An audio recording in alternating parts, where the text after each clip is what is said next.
you need to be able to classify, in order to predict products, you need to be able to classify equations. We've already learned to classify equations. And in this class, there are only four kinds of equations for which you have to be able to predict products. Single replacement, double replacement, acid-base double replacement, and combustion.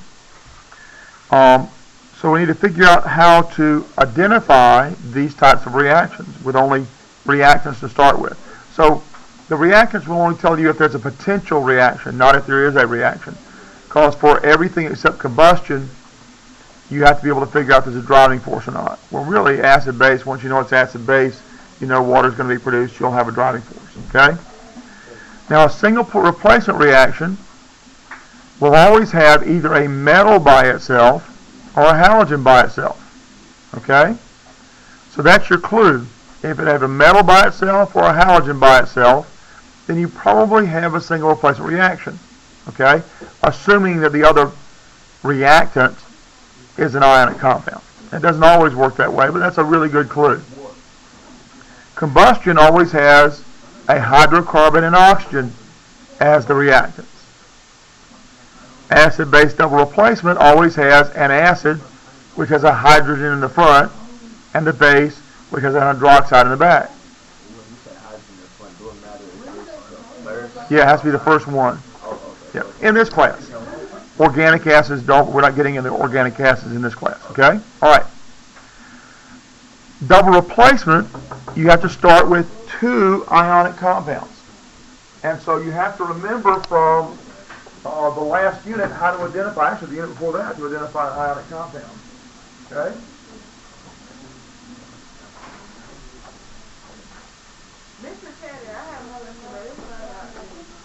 Well, let's do this right now, okay? Now, to identify an ionic compound, this is a repeat, this is a review. To identify something as an ionic compound, you either have a metal bonded with a nonmetal, or you have a polyatomic ion in the formula. Either of those will tell you have an ionic compound, okay? So in this case, we have magnesium and chlorine, or chloride really. Magnesium is a metal and chlorine's a nonmetal. That's an ionic compound. Okay? This formula here has nitrate in it. Now let's say you didn't remember enough about polyatomic ions to recognize there's nitrate in it. You can recognize that there are three elements here: silver, nitrogen, and oxygen. Capital letters always go first in a formula. If there are more letters in a formula for an element, you have a lowercase. So you can see clearly there are 1, 2, 3 elements. If you have more than 2 elements, you start looking on the common ions list and see if you can find any part of that formula that looks like a polyatomic ion. And nitrate is right here, NO3. Looks like NO3 here. Okay? This has a 1 negative charge. Just remember that because we're going to need it in a minute. So we have 2 ionic compounds. The most likely type of reaction that's going to occur is double replacement, if there's a driving force. For double replacement reactions, you have to figure out how they're going to go together on the right-hand side before you can determine if there's a driving force. Okay, there are 3 driving forces: the formation of a solid, the formation of water, or the formation of a gas. And in this class, we're not going to have reactions where we form a gas that you have to worry about. Only water and the formation of a solid. Okay? So, in a double replacement reaction, you first take the first part of the first compound and put it with the back part of the second compound. So we just take this Mg and put it with NO3. We don't want to balance it yet because we want to find out if we have a driving force first. Okay? And then we take the first part of this compound and put it with the back part of this one and not try to balance it. Not yet anyway. Notice that this subscript traveled and this one didn't. This subscript was moved over here because it is actually part of the nitrate formula, whereas this 2 here is not part of a polyatomic ion formula. So subscripts don't travel unless they're part of a polyatomic ion. We want to balance the formula to find out if we need any subscripts here. All right, first thing you want to do, though, is to see if we have a driving force. Well, I can see right now I didn't form any water. AQ means there's water around. That's different from forming water. Forming water means that one of these two products would be HOH or H2O. Okay? So we didn't form water, so the only other thing we have for a driving force is the formation of a solid. To find out if we formed a solid, we've got to go to the solubility rules. So you have a set of test references, and you scour through those test references to see if either one of those compounds are going to be insoluble. Soluble compounds, if there's water around, and we said there is water around because these two compounds are both aqueous, meaning dissolved in water, soluble compounds will be aqueous if there's water around. So if this is aqueous, this is soluble, it's going to be aqueous. And sure enough, it says nitrates. All nitrates are soluble. No exceptions. This is a nitrate, so this must be soluble. Since there's water around, it must be aqueous. Okay? Let's go to this compound. Here are chlorides. Chlorides are also soluble. There are exceptions, including silver, and Ag is silver. Now, if you didn't know it was silver, where would you find out? Periodic table in your test references. Okay? Silver chloride is going to be insoluble, so it can't be aqueous. It's got to be a solid. Okay? So we do have a driving force, and the reaction will move forward. Now we're ready to balance these two formulas, because you have to balance the formulas before you can balance the equation. Okay? So I want to look up and find the charge on magnesium. Well, I would use my periodic table that I provided for you in the test references, the periodic table with oxidation numbers. And I see that magnesium only has one charge number, a 2+. And to balance a formula, I need to have the formulas, the overall chemical formula to be charge balanced. I need to know the charge on the nitrate, and earlier when we looked up nitrate, we said it had a 1 negative charge. Alright, so I've got a particle with a 2+ charge and a particle with a 1 negative charge. If I put those together, that's not charge balanced. I need as many positive charges as negative charges. So what I need is another nitrate. That will give me 2 negative charges and 2 positive charges, and will charge balance that formula. To show that this is a charge balanced formula, then I've got to put this in parentheses and put a 2 outside. That's how I show I have 2 nitrates bonded with this magnesium. Okay? Silver, if you look on the periodic table with oxidation numbers, has a 1+ charge. Chlorine or chloride has a 1 negative charge. So I only need one of each of those. I don't have to use any subscripts there. That's why I don't carry this subscript here over to there. Okay? Now that the formulas are balanced, we can balance the equation. So we're going to list all of the elements vertically. We're going to make a grid. And we're going to perform an atom inventory. So I have 1 magnesium over here on this side, 2 chlorines, 1 silver, 1 nitrogen, and 3 oxygens. On the other side, I've got 1 magnesium, 1 chlorine, 1 silver, and this 2 outside the parentheses means everything inside is multiplied by 2. The nitrogen we have 1 nitrogen in nitrate times 2, 2 nitrogens, but 6 oxygens. So now to balance the equation, we can only use coefficients in front of the entire formula for each of the 4 formulas.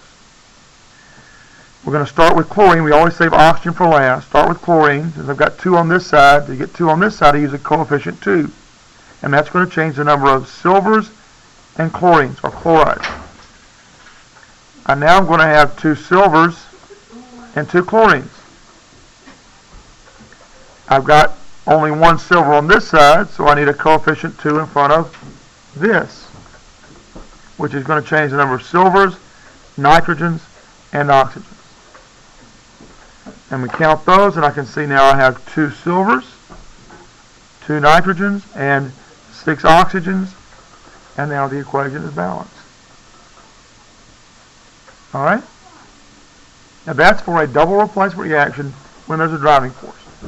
For these other equations you're supposed to do, you've got to figure out whether or not it's double replacement or acid-base, single replacement or combustion. What kind of reaction would this be?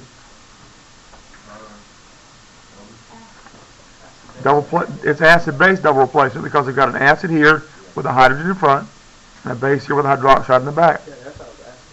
I was asking for it like you add it to something and it still be acid-base. Like if you have the second compound like this. Yeah, it doesn't matter which order it's in. That's right. What about this one? What do you think this is going to be? Double replacement. If it's going to happen. We still have to find out the driving force. How about this one? Yeah, I've got an element by itself, and it's a metal. This is more than likely going to be single replacement. It's not a promise or a guarantee, but that's what we're going to look at, assume it is right now. What about this one? Combustion. I've got a hydrocarbon and oxygen. And the products will always be carbon dioxide and water. Okay?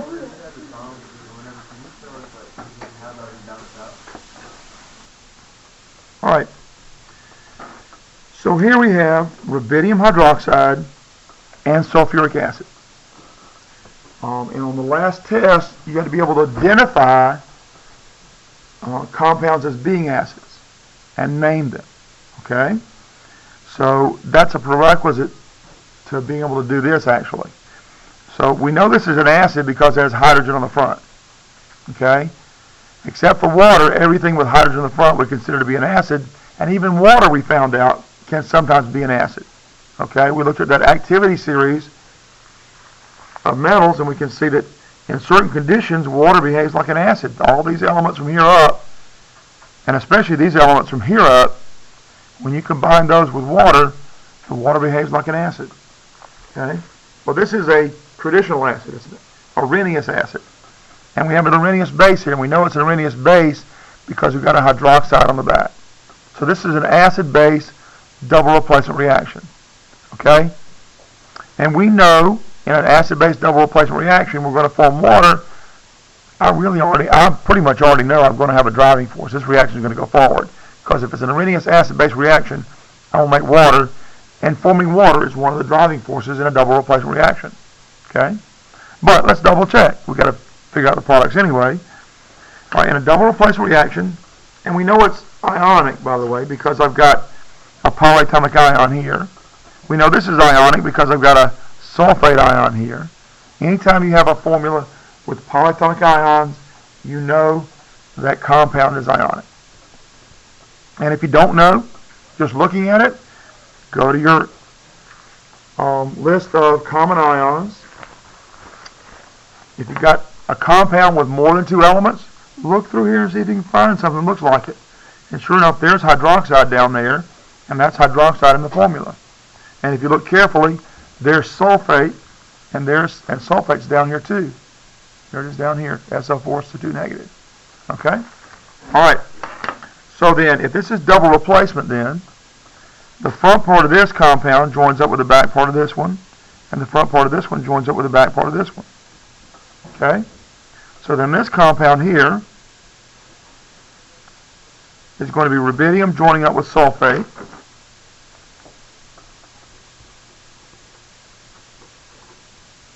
I'm not going to balance anything yet, not the formula anyway, because I first want to just see how it would go together. Here I've got hydrogen joining up with hydroxide.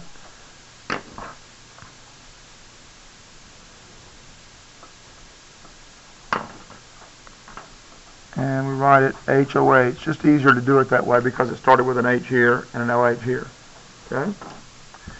We want to know what physical state these are in. Well, in an acid-base reaction, water's going to be a liquid. Okay, that just makes it kind of easy. We need to know if rubidium sulfate is a solid or is it going to be aqueous like these two. To figure that out, we need to go to the solubility rules. And we want to find either rubidium or sulfate in the list of solubility rules. Okay? And here it says sulfates are all soluble. Soluble means it will dissolve. So if there's water around, and this aqueous means there is water around, if there's water around, a soluble compound will dissolve. There are some exceptions. Sulfates combined with calcium are not soluble. Or combined with strontium or barium or mercury or lead 2 or silver, all of those compounds combined with sulfate, those are not soluble. But rubidium's not on that list of exceptions. So that means this sulfate compound here is soluble. Since we know, because we have 2 aqueous compounds on the left, water is there. We also formed water. Since water is there, soluble compounds will dissolve, and so this compound will be aqueous. Okay? We need to balance this formula here. Well, water, I hope you know by now at this point in the semester, water is balanced. 2 hydrogens, 1 oxygen, that's a balanced compound. We want to balance rubidium and sulfate, however. If you were looking carefully when I showed you sulfate on the list of common ions, you saw that sulfate has a 2 negative charge. To find the charge that you'd have on a rubidium, we want to go to the periodic table with oxidation numbers. Looks like this. See? Periodic table of the elements with oxidation numbers. And there's rubidium.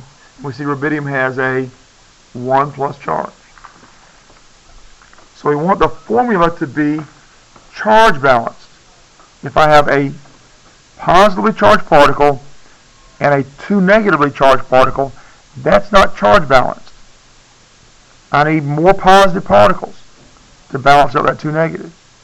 So 2 of these will give me 2 positive particles to balance out the 2 negative charge. So the formula for rubidium sulfate needs to be Rb subscript 2 SO4. Once the formulas are balanced, then and only then I can balance the equation. And you have to balance the equation. And we always use in this class an atom inventory. So we're going to list all of our elements. We have rubidium and oxygen and hydrogen and sulfur. No need to repeat hydrogen and oxygen over here if we got it one time already. We want to make a kind of grid to keep everything kind of nice and neat, keep up with all the numbers we're trying to figure out. Okay? And so I'm going to count all the elements I have on this side, all the atoms really I have on this side. And I see I have 1 rubidium, 1 oxygen here, but I've got 4 over here. That's a total of 1 plus 4 equals 5. I've got 5 oxygens now. I've got 1 hydrogen and 2 here. So I've got 3 hydrogens on the left and 1 sulfur. You can use the restroom. Then on the other side, we need to count all the atoms on the other side of the equation. Initial count. I can see I have 2 rubidiums. We just said we needed to have 2 rubidiums when we balance the formula. I have 4 oxygens here, plus 1 here, so I initially have 5 oxygens. I've got just 2 hydrogens on this side. And I've got 1 sulfur. Okay? Now remember, we're always going to save oxygen for last, but it's balanced right now. Hydrogen for next to last. So what we want to start with is rubidium. To get 2 rubidiums on the left to match the 2 on the right, I use a coefficient. I cannot change anything in the formula. Once the formula is balanced, you have to leave it alone. Okay? Can't touch this. Remember MC Hammer's song? Can't touch this. Okay. That's going to change the number of rubidiums, oxygens, and hydrogens. And I need to recount all those. So now I've got 2 rubidiums, 2 times 1 oxygens here, plus the 4 over here. So I've got 6 oxygens right now. I had 1 hydrogen times 2, for 2 hydrogens, plus the 2 here. That gives me 4 hydrogens. Alright? So rubidium's balanced, sulfur's balanced. We're now at a point where we can balance the hydrogens. Remember, oxygen's always last, hydrogen's next to last. I've got 4 hydrogens on the left and 2 on the right. If I put a coefficient of 2, I heard somebody say this, in front of that water, that'll give me 4 hydrogens. Okay, 2 times 2 is 4, but that's going to change the number of hydrogens and oxygens. So I can see I've got 2 hydrogens. I've got 4 oxygens here, and 2 times the 1 oxygen here is 2, so I have a total of 6 oxygens, and now that equation is balanced. Everybody got that? What? What now? Oh, I should be changing this to, you're right. Hydrogen should be, I don't know why I put a 2 there. You're right, it should be a 4. You're right. When you're right, you're right. When you're wrong, you're wrong. When you're left, you're left. Nobody cared about that joke. Okay. All right, let's see. Okay, we're still predicting the products of a chemical equation. And this is number 3 in your homework last night. So we have a compound that contains a polyatomic ion. Now, if you don't know that's a polyatomic ion just by inspection, then you can see that there are 3 elements. There's aluminum, sulfur, and oxygen. Anytime you have a capital letter, that signals to you you're starting a new element symbol. Okay? So aluminum has a capital A, little l. Those 2 go together into a symbol. Capital S is a symbol for an element. Capital O is a symbol for an element. Okay? Over here we've got capital M followed by a small g, so that together makes up a symbol for an element. Capital C followed by a little l, that makes up a symbol for an element. So we have a polyatomic ion here, and if you didn't know that was a polyatomic ion, you know you got 3 elements. You're going to go to your common ions list and search until you find something that looks like that if you can. And if you're good, and everybody here is good enough to do this, you'll find sulfate. Okay? And so it's polyatomic. This is an ionic compound. This is an ionic compound. The front of this goes with the back of this. Aluminum and chlorine. The front of this goes with the back of this. Magnesium and sulfate. And now we want to know if we're going to have a driving force. We didn't form any water, so we want to know if we formed a solid. For that, you got to go to the solubility rules.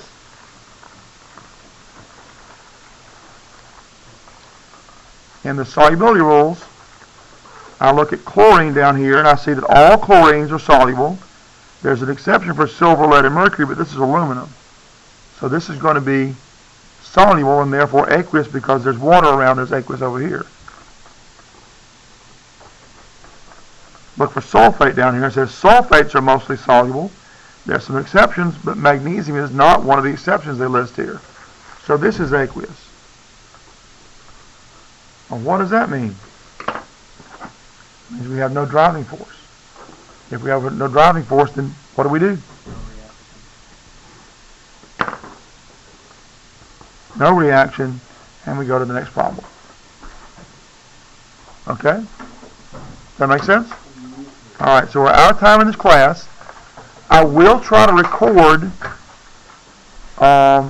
solutions to the other 2 problems for your homework sometime during the day, okay? So if you will go to YouTube and look at the videos, you'll see how to solve these problems so you can do the next 5 if you need to do a makeup. Got that? Alright, so this is last night's homework, problem number 4. And what we want to do is to figure out, first of all, what we want to classify the reaction. We want to know if a reaction is likely to occur or not. The big clue is that I have a metal that's all by itself. Okay? Anytime I have a metal or a halogen that's all by itself, that's a really good suggestion or clue that I probably have a single replacement reaction. Okay? If I have a driving force, it'll be a single replacement reaction. Yes? This is number 4. Okay? Alright. So I need to know from the activity series. Okay? Now, single replacement reactions, you can predict that there's a driving force before you write down any products. Double replacement reactions, you have to figure out kind of what the products are going to be before you can figure out if there's a driving force or not. The single replacement reactions, all you got to do is go to the activity series to see if there's a driving force. So what I'm going to do is go over here to the activity series, and I'm going to find iron, and I'm going to find an acid hydrogen. This is an acid. And if you remember yesterday, I said that acids, all acids, whether it's H2SO4 or something else, when you put them in water, they dissociate, and you're going to get hydrogen ions. Okay? Yep. Yeah, I gave them back. All right? So this hydrogen ion, then, is what you're going to find on the activity series. There's the hydrogen ion right there. Okay? So, since iron is higher, well, is it? Yeah, there it is. Iron is higher on the activity series than the hydrogen ion that comes from an acid, then iron will displace the hydrogen ion. You understand what I'm saying? It is more active than the hydrogen ion in an acid. Therefore, we have a driving force. For a single replacement reaction, that's all you got to know about whether or not you're going to have a driving force. If the thing that's by itself is higher than the part of the compound it's like, then it'll replace it. Now, most of the time, metals replace metals, but we also have hydrogen in that metal activity series, okay? So iron is going to come over here and kick out the hydrogen. The hydrogen will be by itself, and the iron will be joined up to the sulfate. You got that? All right, so let's put the iron with the sulfate, and let's put the hydrogen by itself. Yes? We're getting to that. So let's look at iron on this activity series. Which type of iron are we going to form when we do this single replacement reaction? Iron 2. Okay? That's what you're asking about, right? Okay. So we have an iron with a 2+ charge. We need to know what the charge is on sulfate. And where do you find the charge on the sulfate? Common ions list. Good. You guys are getting this. Now, if you dig around long enough, you'll find sulfate right here, and it has a 2 negative charge. This is iron 2 sulfate. But it's iron 2 sulfate because it says on the activity series, that's what we're going to get right here. Okay? Do we have to write the Roman numerals after? No, that's only when you write the name. The Roman numeral is used on the name iron for the ion with a 2+ charge, but only when you write the name. Since we're only writing symbols, we don't have to write in Roman numerals. Okay? It's just simply one iron, iron 2, and a sulfate, and that's balanced. That's charge balanced already. We don't have to have any more subscripts because a 2+ charge balances out a 2 negative charge. Okay? We do need to know what its physical state's going to be, and for that we need the solubility rules. There's water around, and it says so right here. This AQ means this was dissolved in water, so this reaction is taking place in a water environment. Since water's around, if this is soluble, it will dissolve and it will be aqueous. If it's not soluble, it will precipitate and it'll be a solid. So we're going to go down here and find sulfate on the solubility rules and see that sulfates are mostly soluble. And let's see, no exception for iron. Therefore, if there's no exception, this sulfate will be soluble, and if there's water, it will be aqueous. And since there is water, it is aqueous. Got that? All right, now we've got to take a look at the hydrogen over here, because the activity series says we don't get just H as a product. When hydrogen is by itself, it's H2. And H2 is what physical state? A gas. It's one of those 7 diatomic elements you need to know about, and all of those, except for bromine, can be considered a gas. Okay? You just need to know, hydrogen is a gas. Like you know that nitrogen is a gas and oxygen is a gas. You should also know that fluorine and chlorine are gases. Okay? Just by memory. What? chlorine as a gas. Okay? All right, so we've predicted the products. We've determined there is a driving force.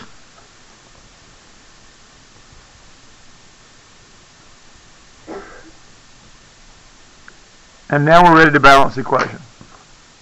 So we list all the elements, H, S, O, Fe. Make the atom inventory grid here. Count the elements. I've got 2 hydrogens, 1 sulfur, 4 oxygens, and 1 iron. Over on this side, I've got 2 hydrogens, 1 sulfur, 4 oxygens, and 1 iron. So this is already balanced. No, I made a photocopy of them to grade them. Okay? But I'm just showing you how this is done. Alright, so that's number 4. And so what kind of classification of reaction is this one? Combustion. We have a hydrocarbon, have oxygen. This is the easiest one to predict the products for.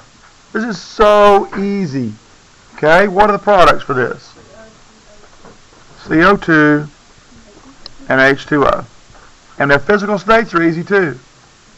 Both are gas. So all we really have to do here, I mean, this is so simple, right? Now the hard part might be balancing it. Okay? So you put down your atom inventory and start counting up elements and using coefficients in front of those to balance everything. So I've got 10 carbons, that's a pentane. I've got 22 hydrogens and 2 oxygens. Over here, 1, 2, 3. Okay? I'm going to start with 10 carbons. Okay? It's going to change the number of carbons and oxygens. So now I have 10 carbons. Got 10 times 2 are 20 oxygens plus 1, so I got 21 oxygens, right? Alright, to get 22 hydrogens, I need how many waters? 11. That's going to give me then 22 hydrogens, but it's going to change the number of oxygens, 22.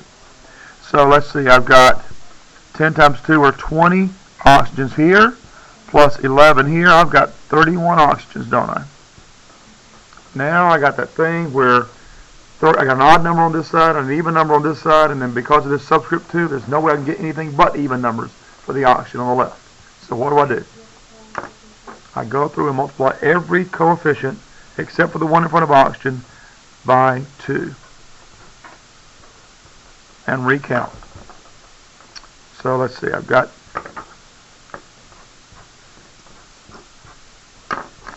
I've got 20 carbons and 44 hydrogens. I've got 20 carbons over on this side. 20 times 2 is 40. Plus 22 is 62 oxygens, right? Alright. I didn't count the hydrogens. 22 times 2 is 44. So what number or coefficient in front of O2 is going to give me 62? 31. So I'll put a 31 here. And I got 62. And it's balanced. Yay! Yep. Yeah, chlorine is at room temperature and pressure, average temperatures and pressures, chlorine's going to be a gas. You actually put a chlorine salt in pools. It's not really chlorine the gas. Although they do sometimes, used to a lot, pump chlorine gas into pools. They don't do it much anymore. Now, some years ago, down on the other end of the state, there was a train that derailed. I'm trying to remember the name of the town, I can't remember.